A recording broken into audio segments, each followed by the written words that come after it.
त्यांनी चंद्रपूर जिल्ह्याचं त्यांना पूर्ण स्टडी करायचं आहे आणि काही चेंजेस वाटले तर ते करणार आहे.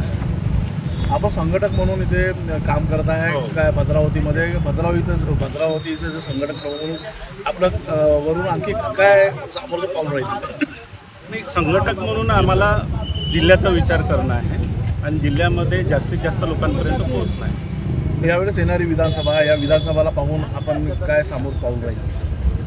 विधानसभा आता वरून काय आदेश येईल त्याच्यावर आमचं अवलंबून राहील. जसा आदेश येईल तो आम्ही फॉलो करू. जनतेसोबत आपण जे सुरू आहे, भेटीगाठी सुरू आहे, दौरे सुरू आहे, जनतेला काय अपेक्षा आपण? जनतेच्या अपेक्षा तशा भरपूर आहे, परंतु जर विश्वास टाकला तर आम्ही सगळेजण तयारीला आहोत. यावेळेस महायुती आहे, महायुतीकडून आपला काय जनतेला एक संदेश राहील? जनतेला हाच संदेश आहे की त्यांनी विकासाकडे लक्ष देऊन मतदान करावं.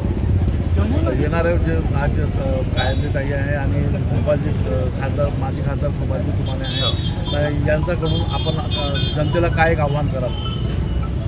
यांच्याकडून जनतेला आव्हान हेच करत आहे मी की येणारा जो काळ आहे तो विकासाचा काळ राहील आणि विकासाच्या काळासोबतच म्हणजे यांच्यावरही विश्वास ठेवावं, म्हणजे तुमाने साहेबांसोबत मनीषाताई यांच्यावरही विश्वास ठेवा आणि त्याप्रमाणे आमच्या सगळ्या जे पदाधिकारी आहेत त्यांच्यावर विश्वास ठेवून आमचा चांगला विचार करावा. येणारा आता काही वेळात कार्यक्रम सुरू होणार आहे, कशा प्रकारचा कार्यक्रम राहील काय सांगा? नाही, आमचा हा कार्यक्रम फक्त त्यांचं